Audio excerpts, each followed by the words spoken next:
ফরিদপুরের নগরকান্দায় নবনির্বাচিত সংসদ সদস্য ও পররাষ্ট্র প্রতিমন্ত্রীর উদ্যোগে অনুষ্ঠিত হয়েছে ইফতার ও দোয়া মাহফিল। লস্করদিয়া কালীবাড়ি স্কুল মাঠে আয়োজিত এ অনুষ্ঠানে লাখো মানুষের উপস্থিতি ছিল চোখে পড়ার মতো। বিস্তারিত জানাচ্ছেন আমাদের প্রতিনিধি। নগরকান্দা উপজেলার লস্করদিয়া কালীবাড়ি স্কুল মাঠ প্রাঙ্গণে ফরিদপুর ২ আসনের নবনির্বাচিত সংসদ সদস্য ও পররাষ্ট্র প্রতিমন্ত্রী শামা ওবায়েদ ইসলাম রিঙ্কুয়ের আয়োজনে অনুষ্ঠিত হয় বিশাল ইফতার ও দোয়া মাহফিল। দীর্ঘ ১৭ বছরের আন্দোলন সংগ্রামের পর নির্বাচিত হয়ে নিজ এলাকায় প্রথম বড় আয়োজন করেন তিনি। বিজয়ের আনন্দ ভাগাভাগি করতে মাঠে জড়ো হন বিভিন্ন শ্রেণী পেশার হাজারো মানুষ। ঢাকা মহানগর যুবদল নেতা হাফিজুর রহমান হাফিজ বলেন, আমাদের নেত্রী এখন এমপি ও মন্ত্রী, তার পাশে বসে লাখো জনতার সঙ্গে ইফতার করতে পারা আমাদের জন্য গর্বের। আলহামদুলিল্লাহ, ১৭ বছরের ত্যাগ আজ সার্থক। পররাষ্ট্র প্রতিমন্ত্রী শামা ওবায়েদ ইসলাম রিঙ্কু বলেন, আমি আপনাদের কাছে যে ওয়াদা করেছিলাম, আপনারা আমাকে এমপি ও মন্ত্রী বানিয়েছেন, এখন সেই প্রতিশ্রুতি বাস্তবায়নই আমার প্রধান দায়িত্ব। অনুষ্ঠানে স্থানীয় বিভিন্ন অঙ্গ ও সহযোগী সংগঠনের নেতৃত্বরা উপস্থিত ছিলেন। দোয়া ও মোনাজাতের মাধ্যমে দেশ ও জাতির কল্যাণ কামনা করা হয়। উৎসবমুখর পরিবেশে শান্তিপূর্ণভাবে শেষ হয় ইফতার ও দোয়া মাহফিল। এই ছিল ফরিদপুরের নগরকান্দা থেকে আমাদের প্রতিনিধির পাঠানো প্রতিবেদন। BBC news Bangla, news desk. আজকের সম্মানিত নেতাবৃন্দ, আমরা আজকে এমন একটি শুভক্ষণে ইফতার মাহফিল আয়োজন করেছে। এই দীর্ঘ ১৭-১৮ বছর আপনারা যেমনি শামা ওবায়েদের সাথে ইফতার করেছেন, আজকে একটু অন্য ইমেজে এবং নিজের মনে একটি মন্ত্রীর সাথে ইফতার করবেন। এই কারণে আমরা আল্লাহ রাব্বুল আলামিনের কাছে শুকরিয়া আদায় করি যে দীর্ঘ ১৭-১৮ বছর পর আমরা আমাদের মাননীয় মন্ত্রী মহোদয়ের সাথে আজকে ইফতার করতে পারছি। আলহামদুলিল্লাহ। পবিত্র মায়ের রমজানের দ্বিতীয় দিনে আমার নগরকান্দা সালতাবাসী সাথে ইফতার মাহফিল উপস্থিত নগরকান্দা উপজেলার সম্মানিত নেতৃবৃন্দ, সালতা উপজেলার সম্মানিত নেতৃবৃন্দ এবং আমার সামনে উপস্থিত আমার অনেক মুরব্বিয়ান ভাইরা বোনেরা, আপনাদেরকে, আপনাদের মেয়ে, আপনাদের বোনের অনেক অনেক সালাম এবং শুভেচ্ছা।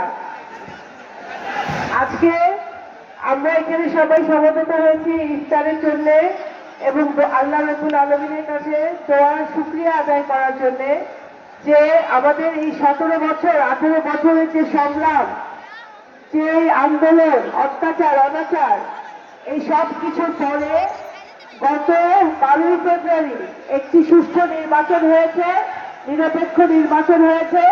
এই নির্বাচনের মধ্য দিয়ে বাংলাদেশে ২/৩ মেজরিটি নিয়ে বাংলাদেশ জাতীয়তাবাদী দল সরকার গঠন করেছে, সরকারে এসেছে। আমাদের নগরকান্দা সালটাও আমরা বহুদিন পরে আমাদের লস্করদিয়া গ্রামে আমাদের সংসদ সদস্য ফেরত আসছে নাকি, এবং ইনশাল্লাহ আমি আপনাদের কাছে দোয়া চাই, আপনাদের মেয়ে হিসেবে, আপনাদের বোন হিসেবে, যে আমাকে আল্লাহ তাআলা, আপনারা আমাকে যে স্নেহ, মমতা, ভালোবাসা আপনারা আমাকে দিচ্ছেন, যে দায়িত্ব, সেই দায়িত্ব যেন আমি পূর্বে আপনাদের জন্য পালন করতে পারি। আমি নির্বাচনের আগে কি বলছি, নির্বাচনের আগে আমি সবসময় একটা কথা বলছি না যে আমি যেন সারা জীবন আপনাদের পাশে থাকতে পারি, আপনারা সেই দোয়া করবেন। এবং নির্বাচিত হওয়ার পরে, শপথ নেওয়ার পরেই কিন্তু আমি আপনাদের কাছেই ফেরত আসছি, কারণ এইটা আমার মাটি, আমার মাটির, আমার মা, আমার মাটি, আপনাদের সুবিধা অসুবিধা, আপনাদের উন্নয়ন আমার সবচেয়ে বেশি গুরুত্বপূর্ণ বিষয় আমার জন্য। এই হিসেবে আপনাদের বোন হিসেবে এই অস্ত্র এলাকার উন্নয়ন, এই রাস্তাঘাটের উন্নয়ন, আমাদের ছাত্র সমাজ, যুব সমাজের উন্নয়ন, আমাদের মা বোনদের উন্নয়ন, স্কুল, কলেজ, হাসপাতাল, মাদ্রাসা, মসজিদ, সবকিছুর উন্নয়ন আমাদের এখনই করার সময় এসেছে ইনশাল্লাহ। আপনারা শুধু আমার সাথে থাকবেন, আমাকে দোয়া করবেন, আমাকে সহযোগিতা করবেন যাতে আমি অত্র এলাকার উন্নয়ন করতে পারি এবং বাংলাদেশের জন্য আপনাদের এই মেয়ে, আপনাদের এই বোনকে আমাদের মাননীয় প্রধানমন্ত্রী জনাব তারেক রহমান, যিনি বাংলাদেশের সরকারের দায়িত্ব পেয়েছেন, বাংলাদেশের দায়িত্ব পেয়েছেন, সব এই হাজার হাজার কোটি কোটি মানুষ তাকে ভালোবেসে ভোট দিয়েছে, তাকে রাষ্ট্র সরকারে বসিয়েছে। উনি আমাকে যে দায়িত্ব দিয়েছেন জনাব তারেক রহমান, সেই দায়িত্ব যেন আমি পালন করতে পারি, আপনাদের এই লস্কর দিয়া সন্তান যেন সারা বাংলাদেশের জন্য কাজ করতে পারে, বাংলাদেশের মুখ উজ্জ্বল করতে পারে, আপনাদের মুখ উজ্জ্বল করতে পারে, সেই জন্য আপনারা আমার জন্য দোয়া করবেন ইনশাআল্লাহ। আজকে আমাদের অনেক কাজ করতে হবে, অনেক কাজ করার সুযোগ হয়েছে। সেই কাজ করার জন্য আমি একটি গুরুত্বপূর্ণ কথা আমি আবারও বলছি। আমি আজকে ফরিদপুরে ছিলাম, সব প্রশাসনের সাথে আমি একই কথা বলেছি। আজকেও এখানে প্রশাসন উপস্থিত আছে, আমাদের বিএনপি নেতাকর্মীরা আছে, আমাদের ভাই বোনরা মুরব্বিয়ানরা আছে। আপনাদেরকে আবারও বলতে চাই, মাহে রমজান শুরু হয়েছে। এই রমজান মাসে কোন রকম চাঁদাবাজি চলবে না নগরকান্দা সরকার।